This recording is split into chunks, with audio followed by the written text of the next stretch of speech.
ভিডিওটি junior homeopathic চিকিৎসক বন্ধুদের দেখানোর জন্য এবং শেখানোর জন্য।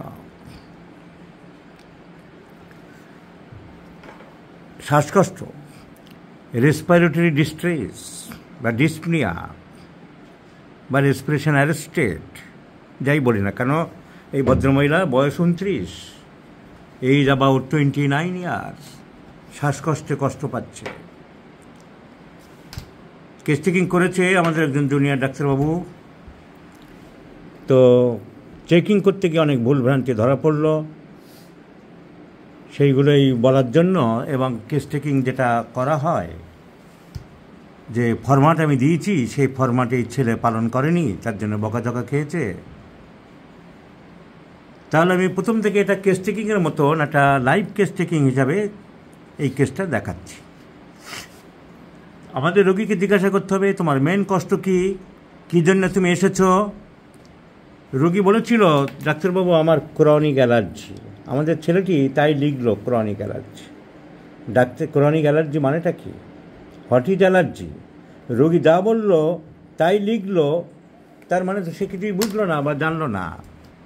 রোগী তো রোগ সম্বন্ধে কিছুই বোঝে না, যা শোনা কথা বলে। ও শুনছে সব জায়গায় অ্যালার্জি হয়েছে, অ্যালার্জি বলে দিল। অনেকের কাছ থেকে শুনছে যে গ্যাসের জন্য তোমার মাথা ব্যথা হচ্ছে, হয়তো মাথা ব্যথা রোগী এসে বললো কী হয়েছে? গ্যাসের জন্য এসেছি ডাক্তারবাবু। তুমি লিখলে গ্যাস, গ্যাসের কি সিমটম তুমি জানলে না, বুঝলে না, তুমি লিখলে ফ্ল্যাটুলেন্স, ইংরাজিতে লিখলে। কিন্তু রোগী কমপ্লেন হেডেক, কিন্তু ও হেডেক করুক, রোগী নিজেই গুরুত্ব দিচ্ছে না।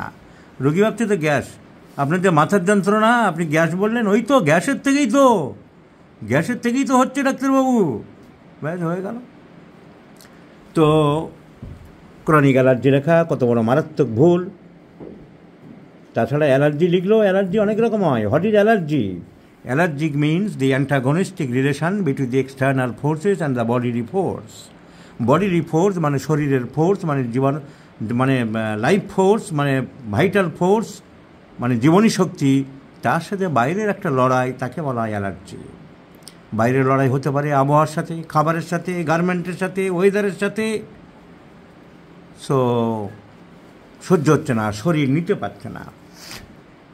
কুকুরের ঘষাঘষি হচ্ছে, কুকুরের লোম থেকে তার অ্যালার্জি হচ্ছে, বিড়াল থেকে, অথচ অতি বড় আদরে তাকে নিয়ে শুয়ে থাকছে। স্কিন ডিজিজ হচ্ছে, শ্বাসকষ্ট হচ্ছে, লোকে বুঝছে না।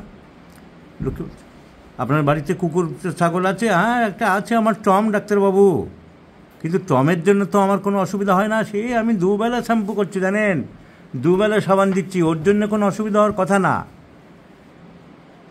তো allergy due to dander, due to pet animals, পশু পাখির লোম থেকে, তাদের গায়ে ঘষা থেকে, তাদের চামড়ার সংস্পর্শে আসা থেকে। মানুষ বুঝতে পারছে না, মানুষ জানতে পারছে না। This is called allergy. That means the quarrels between the antagonistic relations between the contradiction between the life force and the external force. এখানে এক্সটার্নাল ফোর্স ছিল পশু পাখির চামড়া, লোম। কোথাও ফুলের রেণু, বাড়িতে সাদা ফুলের গাছ আছে, তার শ্বাসকষ্ট কমছে না, বুঝছে না। তুমিও বোঝার চেষ্টা করছো না, তোমার অ্যালার্জি নলেজ নেই, তুমি জানো না। দি পোলেন্স, ফুলের রেণু, এটা মারাত্মক জিনিস। অনেক আপেল বাগান ছেড়ে চলে যেতে হয় মালিককে। কাপড়, সিনথেটিক কাপড় সহ্য হচ্ছে না, কিন্তু দারুণ দেখতে, ওইটাই তো পরতে হবে পুজোর সময়। So garments, bed clothes, plastic shoes, কপালের টিপ, বিন্দি, লিপস্টিক। বাগানে গেলেই হচ্ছে ঘাস পাতা, পশু পাখি, ওয়েদার, ঠান্ডাতেই হচ্ছে, গরমে হচ্ছে, খাবারে হচ্ছে। ঢ্যাঁড়সে হয় ডাক্তারবাবু, সজিনার ডাঁটাতে হয়। আমাদের আরএসপি পার্টির একজন এমপি ছিল মনোজ ভট্টাচার্য, তার সজিনার ডাঁটা সহ্য হতো না, drumsticks. So this is called allergic manifestations. একে বলা হয় অ্যালার্জেন। এই খাবার দাবার, এই বাইরের ফোর্সকে বলা হয় অ্যালার্জেন। অ্যালার্জেন যে শরীরে নিতে পারছে না, তখন ফাইট হচ্ছে, তখন তাকে বলছে allergy. Allergy to that very particles, allergy to that very substances, allergy to that very foodstuffs. Body নিতে পারছে না, বডির সাথে গণ্ডগোল হচ্ছে, শত্রু হচ্ছে, নিতে পারছে না, that is called allergic manifestation. পেশেন্টটা কী বোঝে? এসে বললো আমার অ্যালার্জি হচ্ছে, ব্যাস। কুকুর থেকে হচ্ছে না ডাক্তারবাবু, আমার কুকুর জানেন কত যত্ন করে রাখি। আবার ভাগ্যিস এমনও বলে ফেলে না যে কুকুরের পিএইচডি সার্টিফিকেট আছে। এটা কেন বললাম? একটা ভালো গল্প আছে, মাঝে মাঝে একটু রসালো গল্প না দিলে হয় না। একটা খুব সুন্দর গল্প। এক ভদ্রলোকের বাংলায় পিএইচডি সার্টিফিকেট, বাংলায় এমএ পাস করেছে, কিন্তু কলকাতা বিশ্ববিদ্যালয়ে পিএইচডি সার্টিফিকেট করতে পারেনি, অনেক ঝামেলা। খুব স্বপ্ন ছিল যে এটা পিএইচডি লিখবে। তো একদিন স্বপ্ন পূরণ হতে চলল। সকালে ঘুম থেকে উঠে দেখলো রবিবারের কাগজে এখানে পিএইচডি ডিগ্রি দেওয়া হয়, নিউ ভাগলপুর বিশ্ববিদ্যালয়, পুরাতন ভাগলপুর বিশ্ববিদ্যালয়ের পাশেই। আর দেরি না করে লোক দৌড়িয়েছে, এই সুযোগ আর ছাড়ব না, সীমিত সিট। তাড়াতাড়ি করে ভাগলপুর বিশ্ববিদ্যালয়ের গেটে গেছে। গাছ বাড়ি গেটের সামনে শিরীষ গাছ আছে পুরানো 2-3টে। একটা শিরীষ গাছের নিচে পুরানো কালো ব্যাটারির বাক্স দিয়ে একটা নাপিত বসে চুল দাড়ি কাটছে। তো ভাবলো তো খোঁজ তো করবো, আগে আমি সেভ হয়ে নিই, চুল দাড়িটারিগুলো পরিষ্কার করি, নিউ ভাগলপুর বিশ্ববিদ্যালয় বলে কথা। তা হওয়ার পরে জিজ্ঞেস করতে, ভাই যে এখানে না ঠিক আছে তুমি বলতে পারবে না, না বলুন না, আরে পুছিয়ে না। তো আমি বলছিলাম যে নিউ ভাগলপুর ইউনিভার্সিটি, না ঠিক আছে আমি খুঁজে নেবো। ও ভাবছে নাপিতে কী করে বলবে, বলছে আরে मैं तो इसलिए पूछता है নিউ ভাগলপুর ইউনিভার্সিটি তাই না? হ্যাঁ হ্যাঁ হ্যাঁ, এই তো ইয়ারপর। আরেকটা শিরীষ গাছের গোড়ায় আরেকটা ব্যাটারি বাক্স নিয়ে একটা লোক বসে আছে, একটা ছোট্ট টিনের বাক্স নিয়ে। এইটা হয় নিউ ভাগলপুর বিশ্ববিদ্যালয়, এখন আর টিনের বাক্স নিয়ে বসে আছে। সঙ্গে সঙ্গে লোকটা খপ করে ধরে নিল, আসো আইয়ে দাদা, কোন সাবজেক্ট করলো? বেঙ্গলি মে। যে কাগজ ছাপানো বের করলো, করে ছাপানো ফরম্যাট লেখা আছে he has given awarded PhD, subject के नाम बताओ, बेंगोली। बेंगोली बसिए दिल, आपका नाम बताओ, नाम बसिए दिल, ব্যাস 500 रुपये दीजिए। তো লোকটা 500 টাকায় পিএইচডি হয়ে গেল, বাঁধানো সুন্দর একটা ঝকঝকে কাগজ। তখন কিছুদূর গিয়ে মনে হলো যে আমার কুকুরটার নামে একটা নিই, ওই জন্য কুকুরের গল্পটা মাথায় এসেছিল যে আমার কুকুরের একটা পিএইচডি করে দেবো। 500 টাকা যদি হয় লোককে তো বলতে পারবো যে আমার কুকুরেরও পিএইচডি আছে জানো। তা আবার লোকটা ফিরে আসলো, ভাই সাহেব কে হয় না, বলছিলাম যে আমার আরেকটা লাগবে। কিসকে লিয়ে নাম बताओ? বলে মেরা কুত্তা কে লিয়ে। বলছে ভাই এইসব পিএইচডি গাধে কে লিয়ে, কুত্তা কে লিয়ে নেই হয়, মানে গাধাদের জন্য। তো বেশ মজার গল্প মনে পড়ে গেল। তো পিএইচডি দেওয়া কুকুর থাকলেও ওই অ্যালার্জি হতে পারে, এগুলো লোকে জানে না। তাহলে আমাদের এই ছেলেটি ভুল করলো, অ্যালার্জি লিখে ওকে শোধরালাম যে এই সমস্ত ভুলভ্রান্তি করবে না। তারপরে আমি বলেছি যে প্রেজেন্ট কমপ্লেন্স, বারবারই বলেছি, কজেশান, লোকেশান, সেন্সেশান, মডালিটিস, কনকমিটেন্স। একটা রোগী যখন বলল যে আমার শ্বাসকষ্ট বা allergy, that is a symptom, and that symptom should converted into complete symptom. এটা কমপ্লিট না, এই টেবিলটা কমপ্লিট নেই। আমি যদি টেবিলটার টপটা বানালাম আর পা 4টে আলাদা থাকলো, কিন্তু টেবিলের কমপ্লিট হলো না। আমার 4টে পা লাগবে, বসাবো তবে টেবিলটা কমপ্লিট। এই পাগুলো হচ্ছে কজেশান, কেন হলো, লোকেশান, কোথায়, সেন্সেশান, অনুভূতি, মডালিটিস, কখন বাড়ে বা কখন কমে। মডালিটিসের 2টো ভাগ আছে, aggravation and amelioration. Aggravation mean worse, amelioration means relief, বাংলায় হ্রাস, বৃদ্ধি। আর একটা কনকমিটেন্ট, আনুষঙ্গিক লক্ষণ, এর সাথে সম্পর্কিত আর কোনো লক্ষণ আছে কিনা। এ তো রাত দিন শিখিয়ে চলেছি, এ তো প্রতিটা কনফারেন্সে গিয়ে বলছি। তবে এই ছেলেটি কেন লিখল না? এর মুখ কি দেখাবো? থাক, সবাই বারণ করছে। তো এই কমপ্লিট সিমটম এখনও কেস টেকিং অনেকেই শিখলো না, জানলো না। অথচ আমাদের অনেক প্রিয় ছাত্র যখন লেখে, আমি ডক্টর রবীন বর্মনের mode of homeopathic treatment follow করি, মানে কীভাবে কী কেস টেকিং করতে হবে, কীভাবে ফলো আপ করতে হবে, সেকেন্ড প্রেসক্রিপশান কী হবে, রিপিটেশান কী হবে, ডোজ কী হবে। কে কে রাজি আছো শিখতে হাত তোলো বা আমাদের জানাও। অনেকেই এত নাকুচু ভাব দেখায়, সেখানে কিচ্ছু লেখে না, ভাবে আমি বিরাট পণ্ডিত। অথচ তার কেস টেকিং দেখলে লেখার সময় ধরা পড়ে যায় আসলে তার ভিতরটা পুরো ফাঁকা। আমার ভিতর বাহিরে বলে একটা গান আছে না, সেই রকম বাইরে দেখাচ্ছে, গলাবাজি করছে, ওখানে আবার প্রকাশ করতে কেউ লজ্জাবোধও হচ্ছে। So a symptom must be completed by causation, location, sensation, modalities and concomitants. Hahnemann homeopathy আবিষ্কার করলো, এই সব জিনিসগুলো গুছিয়ে কোথাও বলেনি। গুছিয়ে প্রথমে যে লোকটি বলল তার নাম ছিল Clemens Maria Franz Baron von Boenninghausen. কী নাম বললাম বলো তো? তুমি বলতে পারবে? না, আমি বলতে পারবো না ডাক্তারবাবু। সো যেমন লম্বা নাম, লোকটার অসাধারণ পাণ্ডিত্য ছিল। The man was a law and logic. উনি বললেন জার্মান ভাষায় এগুলোকে কুইজ, কুবিট, উবি, কুর, কোয়ামাডো, কোয়ান্টো অ্যান্ড কুইবাস অক্সিলাস। তাহলে এই ছেলেটি কিচ্ছু করলো না, অপদার্থ ছেলে, মুখটা দেখালাম না। ওর মা এসেছিল, মাকে জানাবো পরের দিন যে আপনার ছেলেটি এই কাণ্ডটি করেছে। তাহলে আমি কজেশন আমি জিজ্ঞাসা করব, এই মেয়েটিকে জিজ্ঞাসা করেছি বারবার, তোমার এই শ্বাসকষ্ট কতদিন হচ্ছে? ডিউরেশনও লেখেনি। তাহলে ডিউরেশান 5 বছর। এই কেসটিংটা দেখে আরও অনেকে এই স্বচ্ছ ধারণা পাবে। অনেকে ভাবে যে জুনিয়ররা আমার এখানে কেসটেকিং করলেই তার উপরে আমি ওষুধ দিয়ে দিই। তা করি না, তা হয় না, তা করতে পারি না।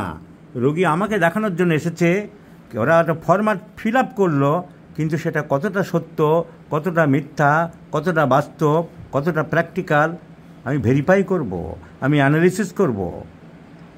অনেক সময় এগুলো অ্যানালিসিস না করলে ওষুধ সম্পূর্ণ ভুল হয়। এবং আমরা আমাদের লাইফে দেখেছি, ডক্টর ভোলেনাথ চক্রবর্তী অনেক কেস, পুরো এত রোগীর চাপ থাকতো, যেটা লিখে আনতো ছেলেরা তার উপরে বেস করে ওষুধ দিয়েছে। হয়তো লিখলো ডিজায়ার ফর সল্ট, এখানেই দেখাবো এরকম আছে, কিন্তু আদৌ ডিজায়ার ফর সল্ট নেই।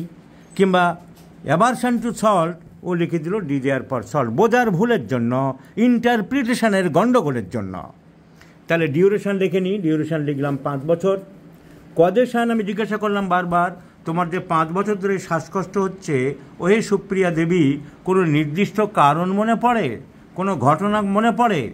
মেয়েটি অনেক চিন্তা ভাবনা করে দেখলো, না, তেমন নির্দিষ্ট কোনো কারণ মনে পড়ে না। তো এর ক্ষেত্রে কোনো পার্টিকুলার কজেশন নেই, কোনো কজেশন বা কিছু কারণ আমাকে পেতেই হবে এমন কোনো ব্যাপার না। না থাকলে কি করে যাবে? গায়ের জোরে তো লেখা যাবে না। তাহলে কোনো পার্টিকুলার কজেশন আমরা পেলাম না।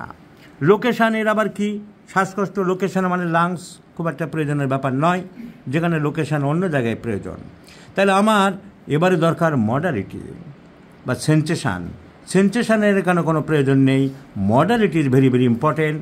মডালিটি শ্বাসকষ্ট যেখানে বলেছিলাম 5 বছর, 4 বছর, 3 বছর, 1 বছরের বেশি যদি কোনো রোগ চলে, তাহলে আমি তো অনেকগুলো সিজন পেয়ে যাচ্ছি, যার ডিউরেশান 7 মাস, 8 মাস বা 9 মাস বা 10 মাস। সেখানে তো আরেকটা সিজন আমি পাচ্ছি না, আরেকটা শরৎকাল দেখছি না, আরেকটা গরমকাল দেখছি না, আরেকটা বর্ষাকাল দেখছি না। সুতরাং বুঝতে পারবো না। যার ডিউরেশনটা 1 বছরের বেশি, 2 বছর, 3 বছর, সে চর্মরোগী হোক আর শ্বাসকষ্টই হোক, তাহলে সে 2, 3, 4 বসন্ত, শীত, গরম পার করেছে। তাহলে তার কাছে জানার চেষ্টা করব কোনো নির্দিষ্ট সিজনে তার রোগটা বাড়ে কিনা। এই মহিলাকে জিজ্ঞাসা করলাম, ভদ্রমহিলাকে, তোমার এই শ্বাসকষ্ট যেহেতু 5 বছরের, তুমি কি লক্ষ্য করে দেখেছো তোমার শীত, গরম, বর্ষা, এরকম আমাদের দেশে 6টা ঋতু, বাইরের ওয়েস্টার্ন কান্ট্রিতে 3টে ঋতু, কারণ অত বেশি তারা বোঝে না, সারা বছরই তো বলতে গেলে শীত। তাহলে এই ভদ্রমহিলা আমাকে জানালো, কি জানালে ভদ্রমহিলা? তো শীতকালে বাড়ে। তাহলে আমি লোড করলাম aggravates at winter, aggravates at winter. এই ছেলেটি লেখেনি, তাই বকা খেলো। আমি বললাম যে রোগী কম সিমটম বললে তুমি কমপ্লিট যদি নাও করো, তোমার জায়গা রাখার দরকার, তুমি জায়গা রেখে করো। তারপরে পিঠে ব্যথা, নাকে ব্যথা, টিউমার সব লিখে চলে গেছে। তুমি রেসপিরেটরি ডিস্ট্রেস কমপ্লিট করলে না, তুমি রেসপিরেটরি ডিস্ট্রেস না লিখে রোগীর কথা মতন অ্যালার্জি লিখলে, তুমি সেটা বুঝলে না, আবার কমপ্লিট সিমটম নিজে করলে না। আমরা যখন ভেরিফাই করে করব তার জন্য জায়গাও রাখলে না। তাহলে অ্যাগ্রাভেটস অ্যাট উইন্টার। এবারে আমি জানবো 24 ঘন্টার মধ্যে কখন বাড়া কমা হয়, এটা আমাকে জানতে হবে। কোন সময়টা বাড়ে তুমি বললে? রাতের দিকে বাড়ে। So aggravates at night. এবার which part of the night আমাকে জিজ্ঞাসা করতে হবে। রাতে কখন? সো ঘুমের আগে, ঘুমের পরে, ঘুমের মধ্যে, এরকম কোনো ঘুমের সাথে একটা সম্পর্ক আছে কিনা জানতে হবে। কখন বাড়ে, কি করে বোঝো ঘুমের মধ্যে? যখন শুয়ে পড়ো সঙ্গে সঙ্গে অত থাকে কি, কিন্তু তুমি দেখো যে কষ্ট নিয়ে ঘুম ভাঙে। So definitely it aggravates within the sleep, তাই আমি লিখলাম স্লিপ ডিউরিং, স্লিপ ডিউরিং। এবারে টাইম জিজ্ঞাসা করলাম, ওরা টাইম কিছুই খেয়াল করেনি। আমি তাই বুঝিয়ে দিলাম যে 12টা 1টা গ্রামের দিকে থাকে এরা, হয়তো একটু তাড়াতাড়ি ঘুমায় বলে মনে হয়, সাধারণত 10টা 11টার মধ্যে শুয়ে পড়ে বলে আমার ধারণা। কিংবা যদি দেরিতেও শোয়, যে মুহূর্তে ঘুম ভেঙে গেল, যে মুহূর্তে উঠে তুমি শ্বাসকষ্ট অনুভব করলে, সেই সময়টা তোমার নোট করতে হবে। আমাদের হোমিওপ্যাথিতে রোগীকে বুঝিয়ে দিতে হবে, আমি বুঝিয়ে দিলাম 11টার সময় এক ওষুধ, 12টার সময় এক ওষুধ, 1টার সময় এক ওষুধ, 2টোর সময় এক ওষুধ, 24 ঘন্টা এরকম টাইমের তারতম্য আছে। তাই এখন থেকে তুমি লক্ষ্য রাখবে যে কোন সময়টায় বেশি হয়। এ স্বামী, ওকে জিজ্ঞাসা করেছিলাম তুমি কি লক্ষ্য করেছ? তো বললো না, আমিও লক্ষ্য করিনি। তাই একটুখানি মৃদু ধমক খেলো যে অপদার্থ স্বামী তুমি একটা। So aggravates sleep during, aggravates at night, aggravates at winter. এবারে অ্যামিলেশন কিসে কমে, কি করলে কমে? মাথা সামনের দিকে ঝুঁকে বসলে কমে, না পিছন দিকে ঝুঁকে বসলে কমে, না ডান দিকে চেপে শুলে, বাঁ দিকে চেপে শুলে, side modalities, or head bending forward অ্যামিলেশন, or head bending backward অ্যামিলেশন। কারণ আমরা জানি হেড বেন্ডিং ফরওয়ার্ড অ্যামিলেশন, সামনের দিকে মাথা ঝুঁকে বসলে কমে আর্সেনিক, পিছন দিকে ঝুঁকে বসলে কমে hepar sulphur, to and fro সামনে এবং পিছনে ঝোঁকাঝুঁকি করলে কমে ক্যারি কার্বনিকাম। ডান দিকে চেপে শুলে বাড়ে মার্কুরিয়াস, বাঁ দিকে চেপে শুলে বাড়ে ফসফরাস। এসব সিমটম আমাদের জানতে হবে। তুমি লক্ষ্য করে দেখেছ তোমার সামনের দিকে ঝুঁকে বা পিছন দিকে হেলে বসলে কিভাবে কমে?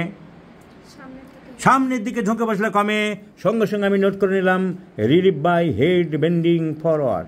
আমি সব সংক্ষেপে নিজস্ব অ্যাব্রিভিয়েশনে তৈরি করেছি এবং আমার আনন্দের এবং গর্বের 2 বাংলাতে অসংখ্য হোমিওপ্যাথি ডাক্তাররা আমার তৈরি করা অ্যাব্রিভিয়েশন সংক্ষিপ্ত ফর্মুলাগুলো ব্যবহার করে, যেমন SSD suppression of skin disease, CCVE catches cold very easily et cetera. তেমনি relieve by head bending forward.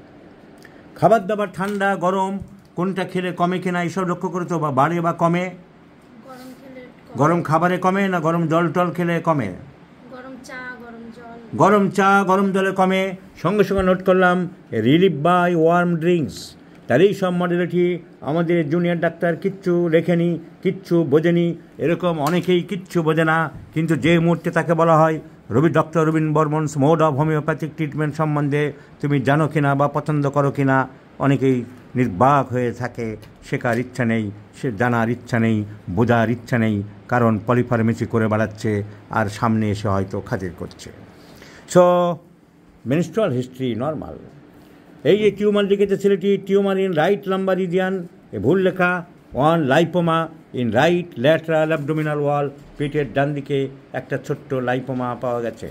শীত গরম জিজ্ঞাসা করতে ছেলেটি আমাদের লিখেছিল chilly patient. On further enquiry I have learn that he is not a chilly patient but a hot patient. শীত গরম দুটোর মধ্যে তোমার কোনটা বেশি মনে হয়, কোনটাতে বেশি কষ্ট পাও?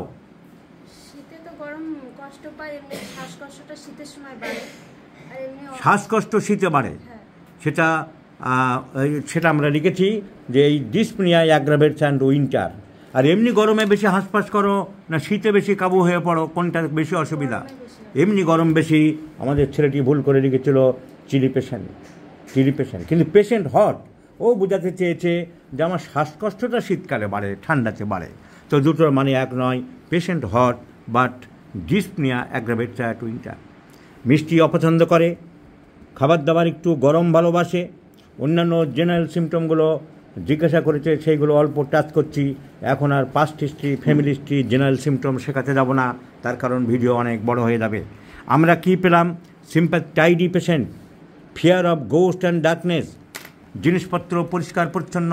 আমার আপাতত দেখে মনে হলো, আমি বলেছিলাম কেস টেকিং 2 রকমভাবে হয়। একটা হলো রোগীর কেস টেকিং করলাম, কিন্তু ম্যাথমেটিকা মেনে কেস টেকিং করতে গেলে অসংখ্য সিমটম জিজ্ঞাসা করতে গেলে তো রাত কাবার হয়ে যাবে। তুমি একটা পেশেন্ট নিয়ে পড়ে থাকবে ঘন্টার পর ঘন্টা। তুমি মোটামুটি কেস টেকিং করার পরে, মোটামুটি স্যালিয়েন্ট সিমটমসগুলো জানার পরে, মোটামুটি টোটালিটি কালেকশান করার পরে তুমি দেখবে কোন ওষুধ আসছে এতক্ষণ তুমি রোগীর কেস টেকিং করেছিলে, এবারে আমি একটা শব্দ চালু করেছি, এবারে ওষুধের কেস টেকিং করো, মানে যে ওষুধটা মনে হচ্ছে তার অন্যান্য সিমটমগুলোকে ভেরিফাই করো। আমি এই পর্যন্ত কেস টেকিং করার পরে যা বুঝলাম, ভদ্রমহিলার পক্ষে আর্সেনিক অ্যালবাটা অত্যন্ত উপযোগী মনে হচ্ছে, কারণ ঠান্ডাতে বাড়ে, মাথা সামনের দিকে নিচু করলে কমে, গরম খাবার দাবার পছন্দ করে এবং নিট অ্যান্ড ক্লিন, একটু পরিষ্কার পরিচ্ছন্ন থাকতে চাই। তোমার কে হয়? এদিকে সহধর্মিনী বলো, পরিষ্কার পরিচ্ছন্ন গুছিয়ে রাখে জিনিসপত্র গুছিয়ে রাখে। ঠিক বলছো না? নিজের গয়লা নিজের দই টক বলে না, তাই পরিষ্কার পরিচ্ছন্ন, so tidy, NEET and clean. তাহলে আর্সেনিক অ্যালবা অনেকগুলো পয়েন্ট আমি পেয়ে গেলাম। Arsenic Alba aversion to sweets, মিষ্টি তুমি একদম ভালোবাসো না, অনেকেই জানে না, আজকে জেনে রেখে দাও। Kent's repertory page number 482, stomach, aversion to sweets, arsenic second grade.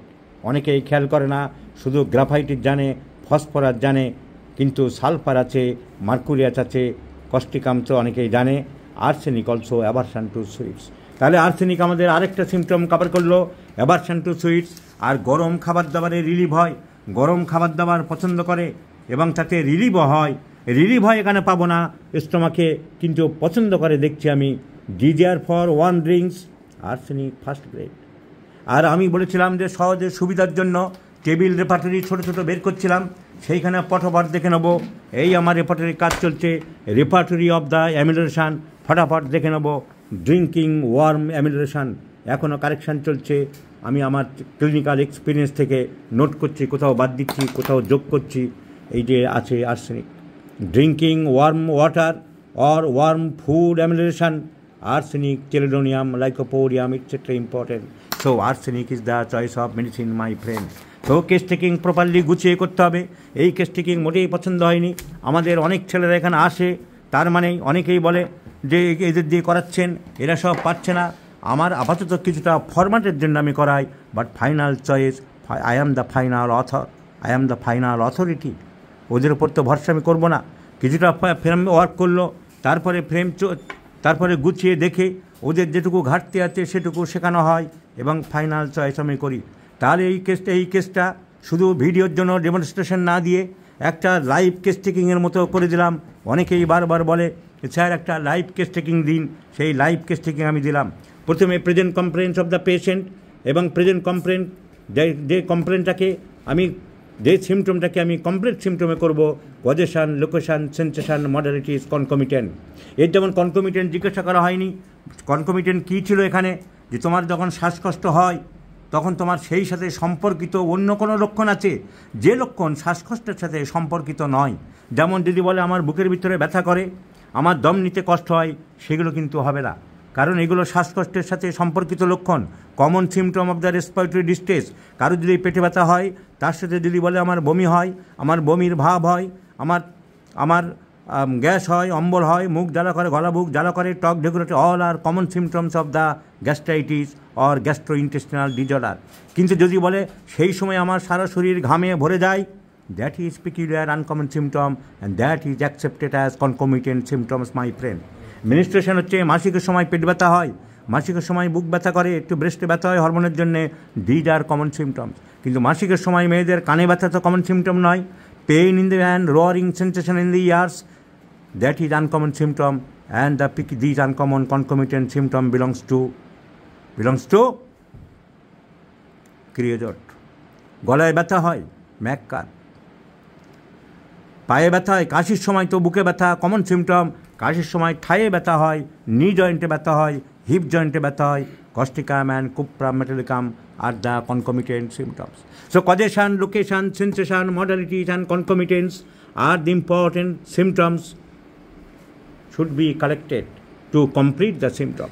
তারপরে আসে অন্যান্য সিমটমগুলো আমরা দেখব। তারপরে রোগীর পাস্ট হিস্ট্রি, এই রোগীর পাস্ট হিস্ট্রি, ডগ বাইট আছে, জন্ডিস আছে, পক্স আছে, তারপরে ফ্যামিলি হিস্ট্রি, তারপরে পার্সোনাল হিস্ট্রি, তারপরে জেনারেল সিমটম। এই রোগীর জেনারেল সিমটমে আমরা দেখলাম যে পেশেন্ট, আর্সেনিক পেশেন্ট কিন্তু চিলি হয়, হট, তাতে আমাদের কোনো মাথা ব্যথা করার কারণ নেই।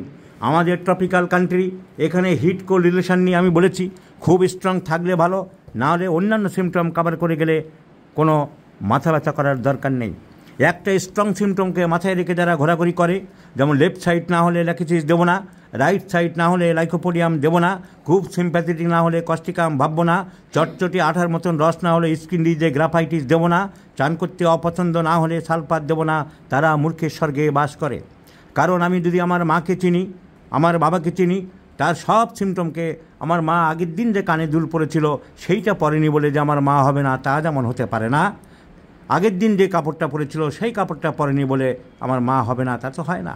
তার নাক, চোখ, কান, মুখ, গলা, বুক, পেট, তার আইডেন্টিটি, তার গলার স্বর, তার হাঁটার ভঙ্গিমা, তার অ্যাপিয়ারেন্স, তার ফিজিক্যাল মেকআপ আমার যদি মুখস্থ থাকে, সেগুলো দিয়ে আমি বিচার বিবেচনা করতে পারবো, সেগুলো দিয়ে আমি অ্যানালিসিস করতে পারবো, সেগুলো দিয়ে আমি আইডেন্টিক্যাল লাইফে যেতে পারবো। It is bin accepted my mother, father, et cetera. তেমনি একটি দুটি সিমটম নিয়ে পড়ে থাকার কোনো অর্থ হয় না। Majority must be granted, majority must be granted. ভোটের ক্ষেত্রে যা হয়, আমাদের এখানে সিমটম একই ব্যাপার। একটা দুটো আমি নাও পেতে পারি, তাতে কী হলো, তাতে কিছু এসে যায় না মেজরিটি সিমটম পেলেন। সো দিস পেশেন্ট ইজ পরিষ্কার পরিচ্ছন্ন থাকতে ভালোবাসে, neat and clean, desire for hot drinks amelioration, the present complaints relieve by bending head forwards, and the respiratory distress aggravates at night, especially after midnight, sleep during. All symptoms go in favor of arsenic alba. So arsenic alba is the choice of medicine. কত জায়গায় দেখিয়েছ? তোমার ওষুধ selection হয়ে গেল, কি ওষুধ বললাম নাম? এবং ওই এলাকাতে নর্থ 24 পরগনা বহু ক্ষেত্রে দেখা গেছে আর্সেনিক প্রবণ এলাকা। অনেক সময় জলে ভূগর্ভে আর্সেনিক থাকে, তো আর্সেনিক যদি ক্রুড পয়জনিং কিছু হয়ে থাকে সেটাও অ্যান্টিডোট হয়ে যায় এবং ফাইনভাবে আর্সেনিকের সিমটম প্রকাশ পায়। সো আর্সেনিক আরও অন্য দিক থেকেও কারেক্ট মেডিসিন আর্সেনিক। কিন্তু আর্সেনিক বলা হয় যে শর্ট অ্যাক্টিং সুপারফিশিয়াল ড্রাগ, তার ডিপ অ্যাক্টিং কিছু নেই। এরপরে তো আমাদের আর্সেনিক দিয়ে রোগী পুরো সুস্থ হবে বলতে পারি না। রোগী অ্যান্টিসাইকোটিক ওষুধ লাগতে পারে, একটা লাইপোমা আছে, বংশে অ্যালার্জি আছে, আরও অন্যান্য সিমটম মিলিয়ে আমাদের পরে অন্য কোনো অ্যান্টিসাইকোটিক মেডিসিন লাগতে পারে। But the first choice, the acute choice, the present choice, the current choice, the current mode of treatment is the arsenic alba and arsenic alba only and alone. So আশা করি এই ভিডিওতে যারা case taking সম্বন্ধে একটা সম্যক ধারণা চেয়েছিল, how to take the case, they will get an idea.